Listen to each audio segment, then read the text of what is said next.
Bone, joint, and muscle injuries, they can happen without warning. That's why UPMC Orthopedic Care provides convenient walk-in access at our injury clinics throughout the region. No appointments are needed, just walk in for expert evaluation and exceptional care by our team of orthopedic specialists. Clinics are located in Carlisle, Lidditz, Harrisburg, and Enola. For directions and hours or to learn more, visit upmc.com/injuryclinic.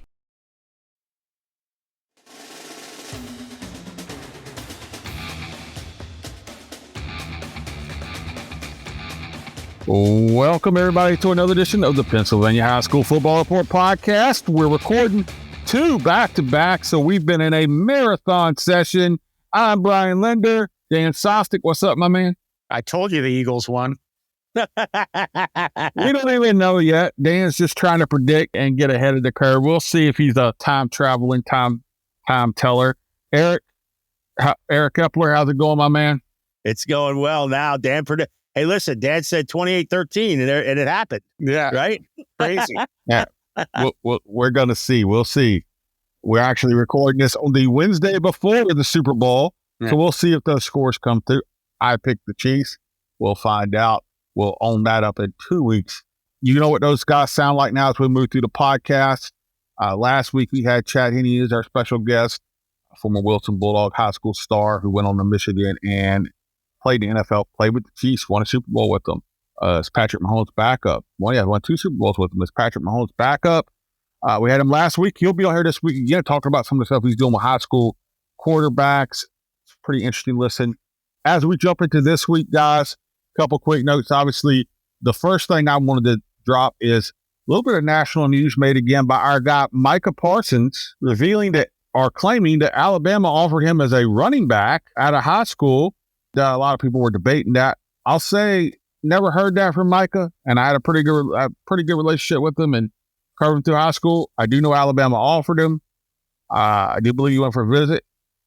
He was a pretty bad dude at running back, and he could have played for some Division I schools at running back. That game, the Chambersburg game, what did he run for in like 5 minutes of that game? That 83 game, like 238. Yeah, I think so. Yeah. So, for all the people down there, I mean, I could see Alabama making the offer to try to get him on the campus. He was Micah Parsons. They might have still wanted him on defense, but he could have played for Division I schools at running somewhere. Yeah. No doubt in my mind. And also, like, you have to think, at a school like Alabama, they have so many running backs. It might just be a way to navigate a crowded depth chart in one place and be like, hey, you have more of an avenue to playing time here. Or it could just be Micah, he's a content creator now. He's a savvy guy. He knows how to create content. Let's just put that to rest. But Epler, Micah could have played Division I running back. I'm not saying, but listen, there's a big difference from running for 238 and 5 TDs against Chambersburg and then doing that against the SEC. I agree, but no chance. He could have played running back. I mean, he's Micah Parsons. He's one of the best athletes in football. Probably played running back at Maine or an FCS program. He could have played higher now. I mean, look, I've seen Dalvin Cook in high school. I've seen DeAndre Swift. He could have played at a high level. He could have been off. I think at a mid-major, he could have played running back when it's first and goal at the 1.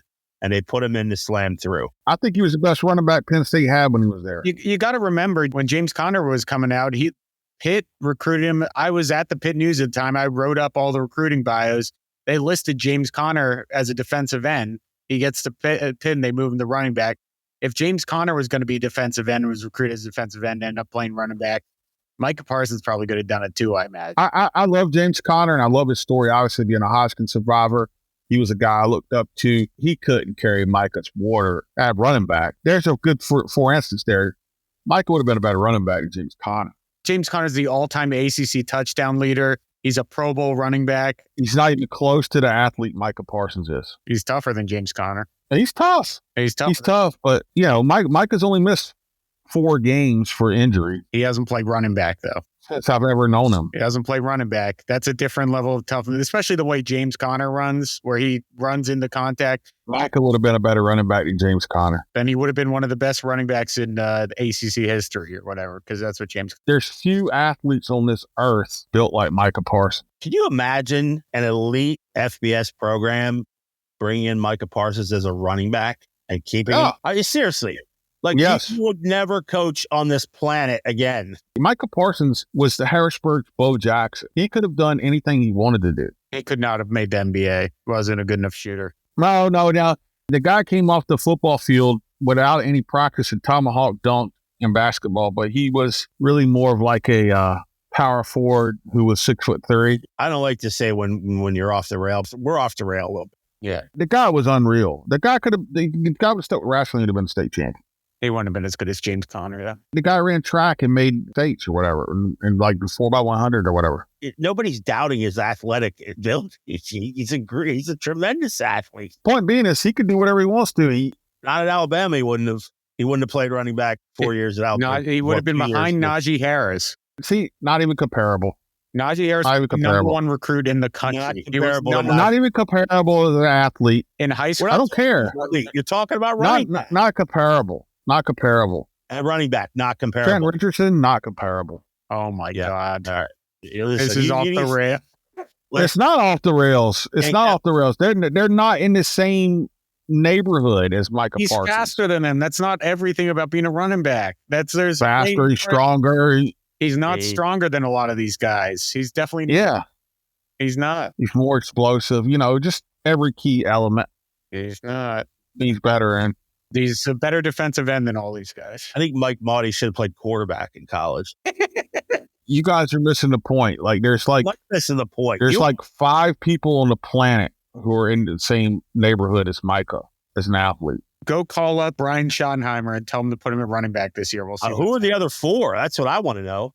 I don't know any. I really don't know. There's really like one. Yeah. Right? Yeah. There might. Yeah. Listen. I think Derwin James is probably in the discussion as far as. I think you have to let LeBron James. I think LeBron James. Just let Micah sign for LeBron James is probably in that discussion as far as an athlete. I'm not sure LeBron James can hit a fastball. Yeah. Ty Milhomes. Who? Ty Mill. Yeah.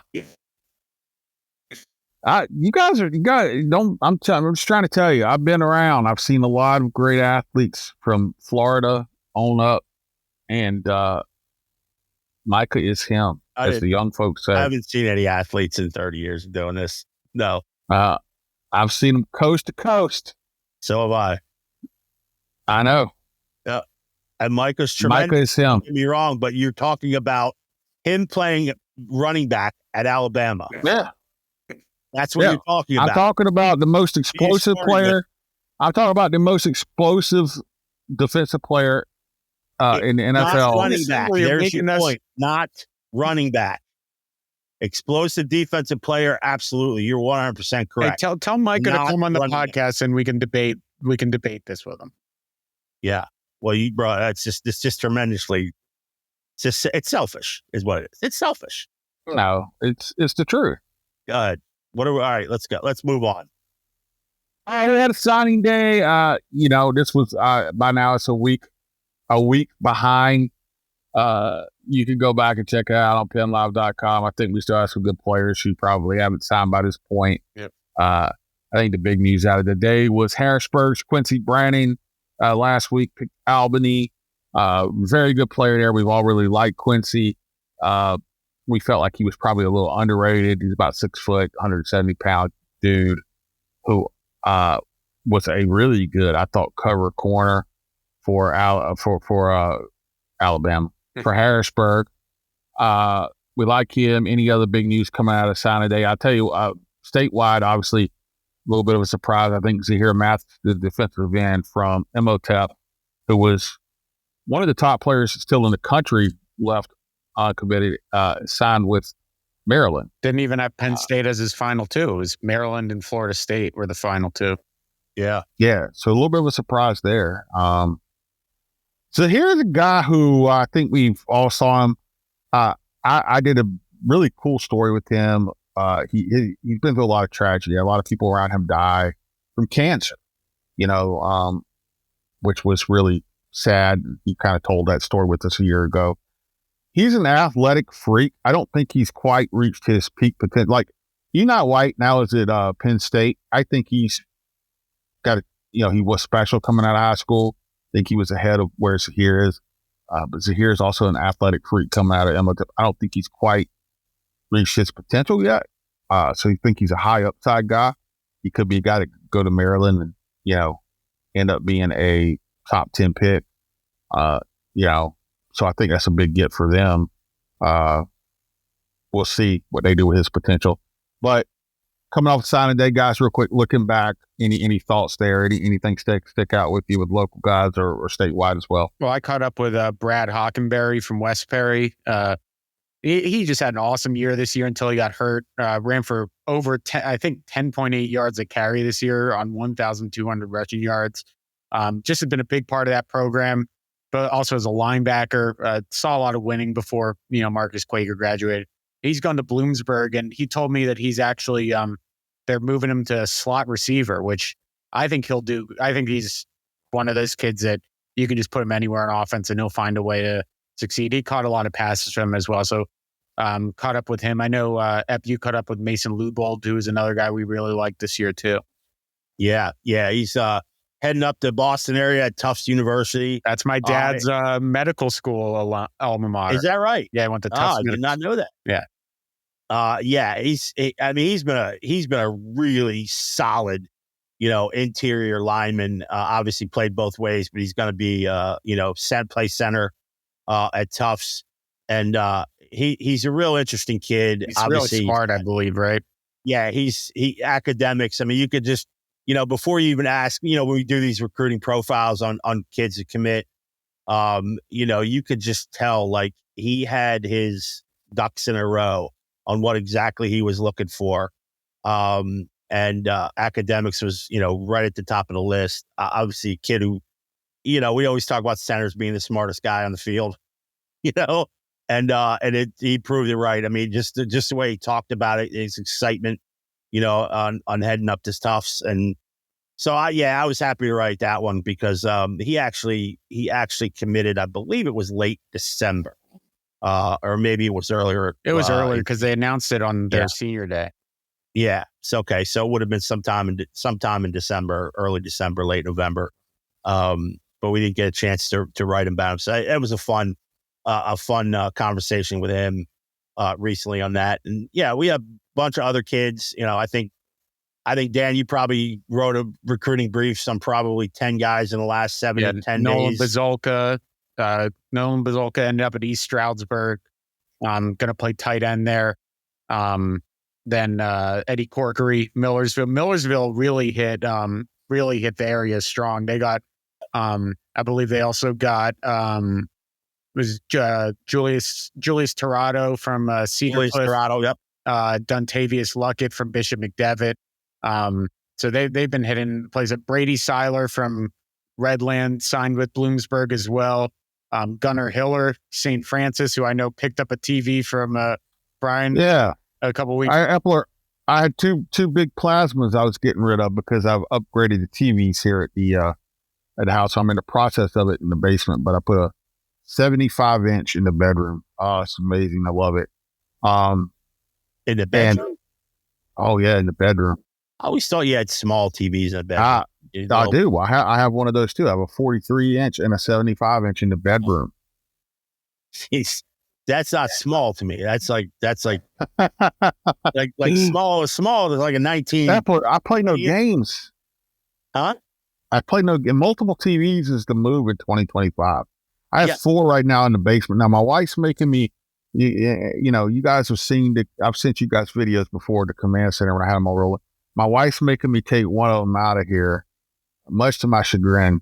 But I only watch 3 really outside of football season. Now, football season, I have all 4 going, 4 games. It is amazing. But I have to have some more room. And I really am kind of running out of room. So, but no, I got a 75-inch. But I had these 2 plasmas, which I don't know if you know. First of all, plasma's beautiful TV. I mean, beautiful TV. But they also weigh like a ton. And I posted them. I said, look, my hip can't really tote them. And Gunnar Hiller pops up in my messages, on Facebook Marketplace wanting to come get them. He rolls up in a big truck with his buddy And that kid is, he's going to St. Francis from Cedar Cliff. That kid is built. He's like, that's a good looking athlete because he's like 6'3". I think he's listed at like 305 or something like that. But he's a heavyweight wrestler, so I think he cut. Yeah, he said he was number one in the district because I asked him if he was wrestling or something like that. He's a good looking dude, man. He looked like what a college lineman should look like. I mean, I wouldn't be surprised. He looked good athlete, so could be a good get for St. Francis. Yep. Then Albright actually got one of the more fun commitments. They got a commitment from Waynesboro's Alex Torbica, who is their starting center on their basketball team, 6'7", but he's also going to kick for the football team. He's got to be the tallest kicker in the Mid-Penn at 6'7", District 3. I'd be the tallest kicker in the country at 6'7". He's 6'7" and kicks. So he's going to be kicking for Albright and playing center on their basketball team.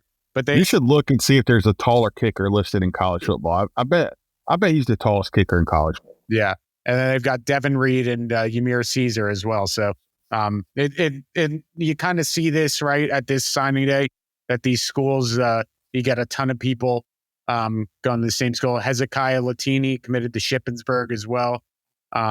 So yeah, there's there's so much runoff talent. We're still waiting on guys like Dominic Diaz-Ellis, people like that are still trying to find a home. But yeah, plenty of top players finding homes. On the underclassmen tip, Torrin Evans got his first big offer from Akron, I believe, and we've had him on here. Super. Did you see who smart kid who extended him the offer too? Michael Schuster, their quarterback. Oh, yeah. Wow. Yeah, former Camp Hill quarterback, who went to Penn State, walked on, was there for years as a backup. Then he went out to Old Dominion with Ricky Ronnie, and he'd been out there for a while. Didn't realize he was at Akron now. He's their quarterback coach now, I believe. So he would probably be a great get for this podcast at some point too. Yeah. You talk about smart guys. Jeez. I saw him and Zach Kuntz the other day visiting Central Dauphin. Their old basketball coach, Wayne Fletcher, coached them at Camp Hill. They were there saying, we need to try to get Schuster on here and maybe Matt Johnson at some point too. Yeah. Matty J's the guy I want to get on because he's moved around quite a bit. Now he's embedded there at San Diego State. And I recruiting against doing partially our fault, and we'll apologize to Matt in advance. We keep running that picture of him in Bowling Green orange, and he has to cringe every time he sees it. He told me that. So I said, I promise I will get out and I will contact San Diego State to get some fresh art of you, brother, because I know that Bowling Green orange just isn't cutting it right now. That was him throwing at his pro day. I mean, that's how old it is. So, he's had a fascinating career arc. He's out there, I guess, now swimming in the same seas as Brennan Marion, who's at Sacramento State, kind of. Well, he's worked out, remember he did Alabama's pro day. He went down to throw to his receivers because, you can't have your guys throwing to your own receivers during the pro days and stuff. So he was down there for a few days. So he knows Nick Saban. So maybe we can get in touch with Saban and ask him if he did, in fact, extend an offer to Micah Parsons as the running back. So it was just a roundabout way. We'll get it done, Dan. That's why Ep is the pro. Connecting all the Micah Parsons. Micah Parsons could have played run. Anyway, look, we got a good guest this week. Obviously, same guest we had last week, Chad Henne. If you have a young quarterback, you might want to listen to this interview, see what you could pick up there, and maybe get in contact with them because Jim Catafio has a long history of kind of honing and shaping up some quarterbacks in the state, and then now Chad Henne's working with them. And obviously, we said it on the podcast too. Like all these kids that he's worked with have all gotten so much better since they started working. Like guys like Brandstetter and Torrin Evans have just really skyrocketed since working with him. And some of it might be them just getting older, but I think they're the first ones to say that Chad's really helped them. So, well, it's interesting too because when Henne was at Wilson, he threw for just over 7,000 career yards, and he had 74 touchdowns in his career, which at that time ranked top 5 in PA. And obviously, we just graduated a guy named Stone Saunders, who threw for 13,500 plus and 204 touchdowns. So obviously, the quarterback position has changed, the schemes have changed, and obviously the pace has changed. So I wanted to ask him about that and how these QBs, up and coming QBs, are sort of taking advantage of the more swift and confident attacks, if you will. Yeah, well, Contafio, back when he was coming through 2003, I don't know. I was in South Carolina at the time. I was 2 years out of high school. But I don't remember there being as many like quarterback, like I said, gurus and camps and as much a focus on the quarterback play, especially in the off season. There weren't 7-on-7s and stuff like that. To the extent, I think Contafio might have been one of the guys on the forefront of kind of doing that. I don't know how long he's been doing it up, but you've been around. Oh, it's been a long time. It's 40 years, 40 plus years. He was at Conestoga Valley for the bulk of his job. Obviously, he coached at Cedar Cliff, and you guys know Andrew Ford, wound up at Virginia Tech, and then Lackawanna for a season, went on to play at UMass, had 2 great years. Andrew is still moving around in NFL circles. He's now a scouting director. He's had a lot of success stories. The former Penn State quarterback, why is his name not coming to me? That he worked Hackenberg? Huh? Was it Hackenberg? No. It was before that. He played in the NFL, longtime NFL guy too. Gary Collins? Yes, Gary Collins. Sorry, I drew a blank there. But yes, Gary Collins. So, yes. And he worked with Dwight Haskins. And he just, Contafio just got named to the LL Hall of Fame. I think that ceremony might be this week. I think they're doing it during the LL basketball championship at like halftime with the class. So yeah, Contafio's been at it forever. And now he's kicking it in Florida somewhere. I always see pictures on Facebook. He's still here doing, obviously working with quarterbacks though. With Henne. So you got Contafio as that wealth of experience and brought the guys up. Now you have Chad Henne coming in too, 15 years in the league, not too far removed from backing up Patrick Mahomes, winning a couple of Super Bowls, playing with Andy Reid. So it's a good group to get with if you got a young son or somebody or a young quarterback who you think needs to get some extra work, or you'd like to see them just get some work with those kind of guys who brought guys through. These are the guys. Let's get to the interview now. Let's see what Chad has to say about all that. Bone, joint, and muscle injuries, they can happen without warning. That's why UPMC Orthopedic Care provides convenient walk-in access at our injury clinics throughout the region. No appointments are needed. Just walk in for expert evaluation and exceptional care by our team of orthopedic specialists. Clinics are located in Carlisle, Lidditz, Harrisburg, and Enola. For directions and hours or to learn more, visit upmc.com/injury-clinic. We still have Chad Henne here. And obviously, Chad was with us last week to talk about the Super Bowl some, but Chad's been doing a lot too on the high school front since he retired, working with a lot of great young quarterbacks around the area, across Pennsylvania, really, with Jim Contafio out of, I think, Spooky Nookie. I think you guys work out a lot out there, and obviously working with the Wilson Bulldogs as well. Chad, tell us a little bit about, what you got going on with the quarterbacks and working with quarterbacks, and obviously working with Wilson High School football, man. Joining Coach Contafio the last 2 years and kind of implementing mini camps. We do a session on Wednesday nights and sometimes Thursday nights, depending throughout the season. And it's really just to give fundamental based work for quarterbacks around the area. A lot of quarterbacks in the area don't have a quarterback coach on their team. So that's why they come to us. They want to get, fundamentals, footwork, proper throwing mechanics. And we try to exploit all of that. And then I bring my new age stuff that I've learned throughout my career. And then Coach Contafio has his way of doing things. And he's trained me. So a lot of things that Coach taught me, I implement in the kids today to start off. And then I kind of expand from that of things that I've learned. And it's just a lot of fun to be around the kids and just help them to grow as a quarterback and as a student. We work with some big names around the state, right? Who are some of the kids you work with so far? Yeah, right now, Peyton Falzone from Nazareth has been coming. He's doing a great job. Torrin Evans, who just got a scholarship from Akron. He's another great quarterback. Eddie Corky from State College is always working with us. Riley Martinez from Exeter. Just a lot of upcoming kids and even the youth kids, just seeing them grow from day-to-day process has been really cool to see. But those guys put in the work. And when they come, it's just fun to see because they want the most information they can get.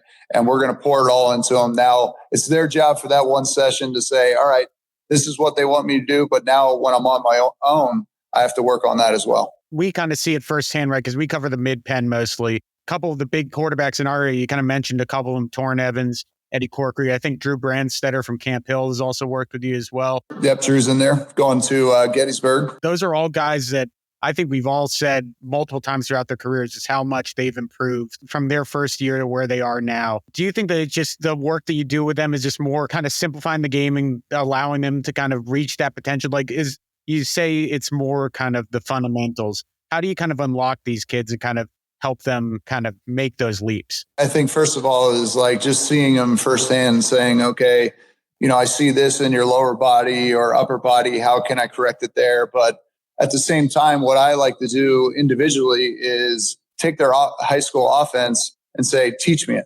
I want to know everything about your high school offense that I can better you when you step into training camp, that you're just full flow and going. We work on reads. Give me the play. Hey, if they give us this coverage, I think you should go there. Now, I'm not discrediting your coaches, but present to them, challenge the coaches and make them better as well and saying, okay, well, not that I know everything, but if I see this play, I feel like this is the route that you can attack them with this coverage and kind of give them a little synopsis of having a quicker trigger rather than sitting back in the pocket and holding on the football.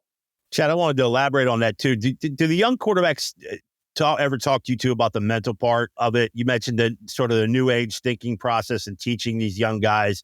I mean, as a QB, I think that's kind of an overlooked part of being sort of that guy on the field. You can't just be technical. You can't just be efficient, but just like the mental part of being a leader and obviously the guy everybody's looking at. Yeah. And we preach that every night, especially tonight. We have a session at Spooky Nook. And when we end the process, we talk to them about being a leader, not only here off the field, being a good student, because when college coaches come in, they already have the tape. So they know if you're a good athlete or not. But the first question they ask, how are your grades?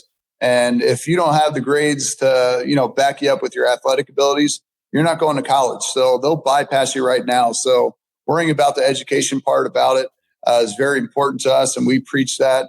But at the same time, like Drew Brandstetter, having him in there, and, he's a kind of creative guy and he loves space and throwing to space, which is the new age teaching, not just saying, hey, we're going through a progression, 1, 2, 3. Hey, I might have 3-on-2 over here or 1-on-2. Hey, take the space where they're given to you on the defensive side and attack it that way with your offensive play calls. Also, being that we just had signing day, another one, I'm sure Penn State folks are still miffed that they couldn't keep you in state during your time back in 2003. But I think you had Miami, Georgia, and I think Tennessee were also on your sort of short list before you whisked off to Michigan, kickstarted that part of your career. All these guys are looking for places to go, whatever level of NCAA football it is. And obviously there's a lot of pressure on some of these kids, and making the right decision is tough. What would you sort of say to the up and coming, maybe the guys in the 2026 class that have to make these decisions? And there's a lot of pressure in recruiting now. Yeah, and obviously the NIL deal and all the things that are going on in the NCAA is kind of hurting our high school, athletes, because if you're a college, you're going to take a college player that's been in the system rather than taking a new high school kid that doesn't understand the details and the ins and outs of everyday process. So what I went through with my process is just developing a relationship with the coaches, knowing that the coach is going to be there, that he doesn't have aspirations of going somewhere else, knowing that he's going to be there for 4 years. Now, does it always play out that way? Absolutely not. But if you can really buy into a system and you enjoy that system, and coaching staff that's going to be there for the longevity of your career, that's going to make you better and feel more comfortable making that decision. And then obviously, we start with academics. Hey, does this school have what you're looking into for academics? Is this the right system for you? Who's in front of you? How many guys are they going to bring in? And obviously with the transfer portal now, it's very difficult to say who's going to come in the next year. You always have to compete, no matter if you're the starter, you're the backup, the third string guy. Everybody's competing for that job. And then, it's sad because quarterback, there's only one guy on the field at a time.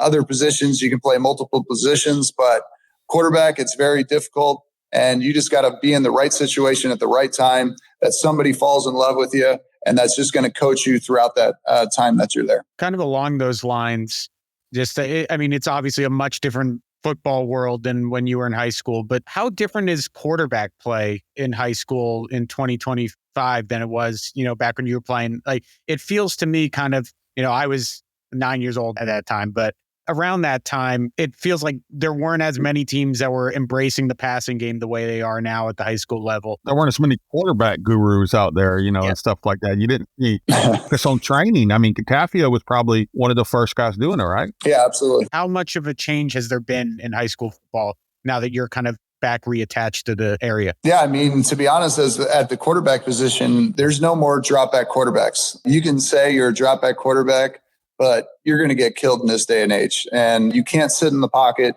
You got to be able to guy that can be mobile, get outside the pocket, create. If you can't move, you probably are not going to play quarterback at the next level, whether it's Division 3, 2, or 1. You have to be able to move. And you have to be the best athlete on the team. That's where it's really changed to me. I wouldn't say I was the last quarterback to be a drop back quarterback. I mean, Joe Flacco's still in the league. That was my draft class. Even Joe himself, he'll tell you right up that I'm not a guy that can, really get out. Now, he can move for a big guy, but you have to have the ins and outs, the RPOs, the spatial awareness, and be able to get outside the pocket and create. You mentioned some of the coaches that you've worked with. Obviously, we have a ton of respect. Everyone on this board has a ton of respect for Doug Doms. What was some of the best advice that he gave you? You mentioned Jim Catafio, too. He just got elected to the Lancaster Lebanon League Hall of Fame, been doing it forever. But Dom's the guy that we obviously speak with. Usually get the chance to talk to him a couple times during the season. He's always showing up in postseason time and district playoffs. What was some of the best advice or instruction that sort of he gave you? Well, I think, Doug, being around as long as he has, to be in this position still is just an attribute to himself of kind of the coach that keeps on learning, keeps on buying into, hey, the game has changed, and he's done a great job with it. I think just as hard-nosed, always being on a kid, never not giving a kid a second opportunity has really been the best advice to me, because sometimes as coaches, you kind of just see a kid and you just push him to the side rather than working with him and coaching with him to get him better, whether he's the starter or not. I think that process of just buying into the youth and our kids has really progressed our program. And Doug has done a phenomenal job with that and really passed that on not only to me, but our coaching staff, that everybody matters. Doesn't matter if you're just a guy that's just trying out for football and just wants to be a part of the team. You care about him. You make him work, learn the life lessons that you always see outside of football. That will just make him a better person in the future. What's that dynamic like? Obviously you're coaching, you're helping coach with Wilson football, but you're coaching a lot of these guys that you might, run into in a playoff game or something at some point. Has that ever come up? Is that something you're pretty good about compartmentalizing during game week? How does that work? Especially the guys that, I train and we play against, like Peyton Falzone was a good example. We played Nazareth, I think week 2 or 3 this year. I said, hey, I want you to have a great game, but at the same time, if you, have a mishap here, we can always correct in the off season. So it's okay to, have a mistake here and there, but at the same time, I'm rooting for them. But obviously as a coach, you want our kids, to win the football game. I got one final noob question for you. And again, I get fascinated by things and I sit around and think about things too much. But when I watch all the, for young quarterbacks, Chad, and you talked about the mental aspect of it, which has really become a focus, I watch these different NFL film stuff. And when you guys are NFL quarterbacks, right, and you build up through levels, I don't know how you guys process all the information, man. It seems to me like just insane. I don't know how you could do it with the playbook and audibles and reading defenses and having to do that, and also in a very quick window, man. What is that like? How do you get that processing down? And to me, that's the amazing thing, those split-second decisions you have to make. You have to have this sort of, feels like encyclopedic knowledge of these big playbooks and the pros and stuff. How do you handle that? And what is your advice for young quarterbacks as they come up and it advances as far as what you have to know, how much you have to know, and how quick you have to know it to each level? Yeah, I mean, obviously, you have your offensive playbook in high school, and it might be, 15 to 20 plays, couple runs, couple passes, and then you kind of transition that into third down red zone. You really don't like come up with stuff. You just carry over plays. And why playbooks are so big in college and the pros is because you have installs of first and second down, you got red zone, you got third down, you got short yardage, you got goal line.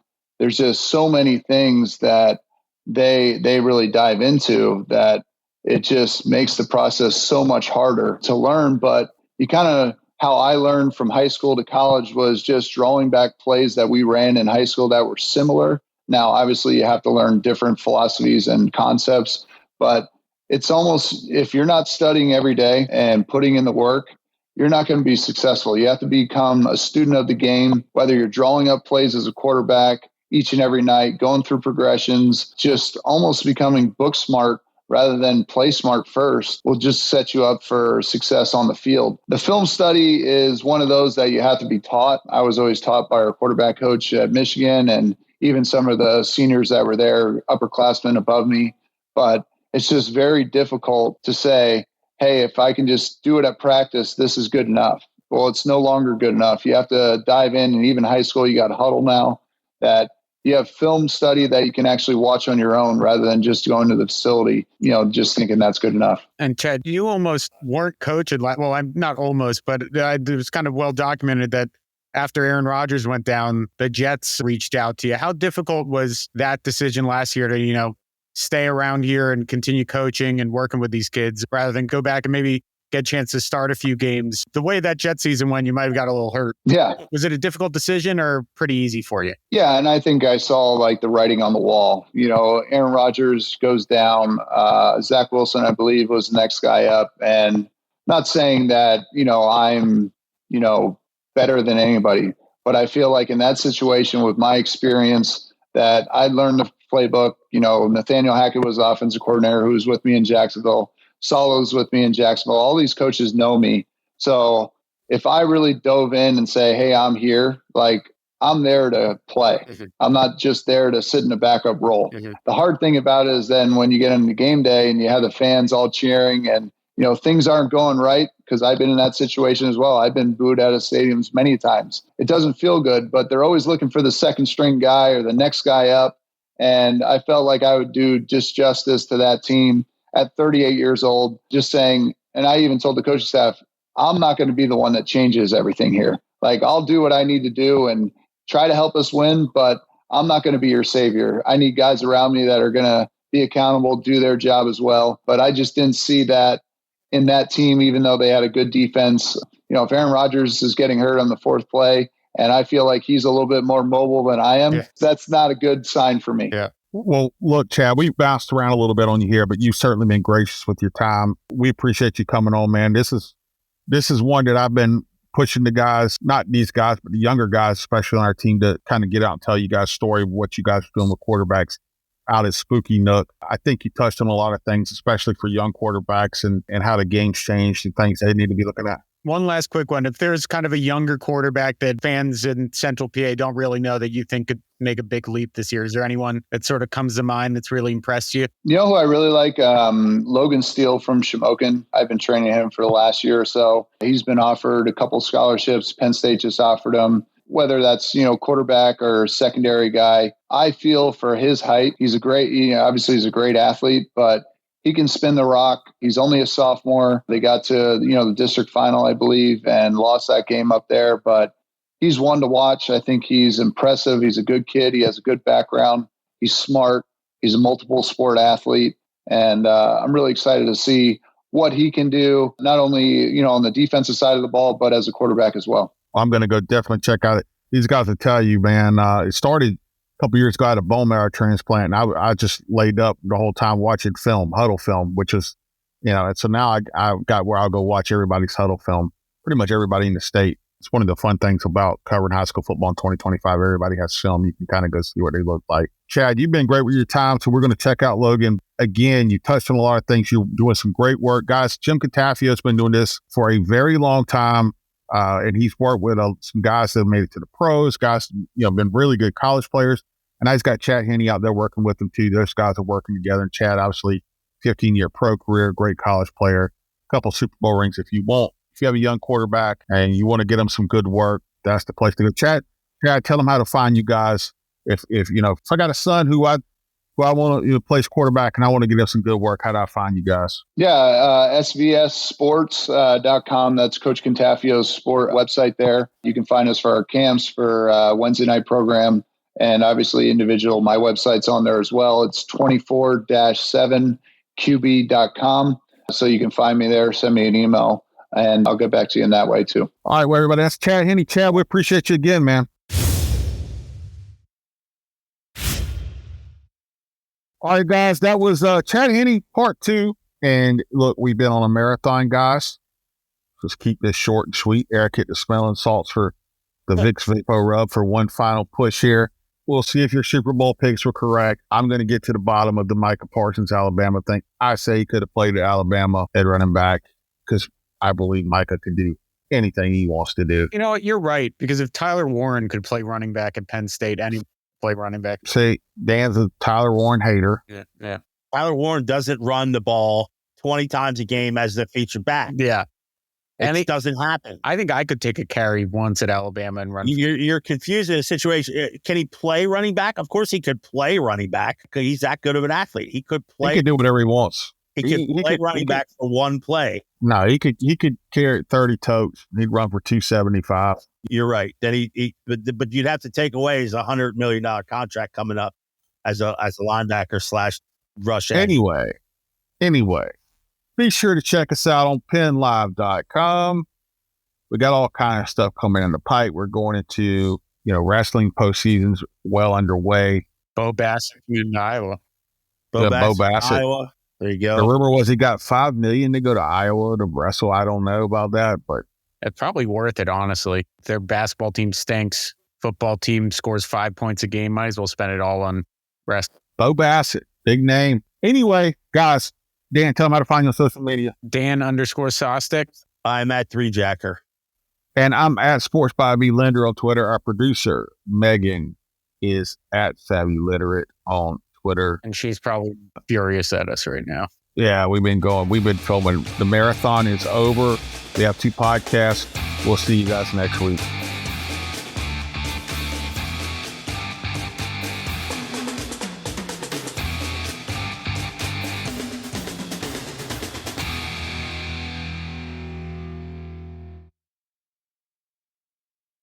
Bone, joint, and muscle injuries, they can happen without warning. That's why UPMC Orthopedic Care provides convenient walk-in access at our injury clinics throughout the region. No appointments are needed, just walk in for expert evaluation and exceptional care by our team of orthopedic specialists. Clinics are located in Carlisle, Lidditz, Harrisburg, and Enola. For directions and hours or to learn more, visit upmc.com/injuryclinic.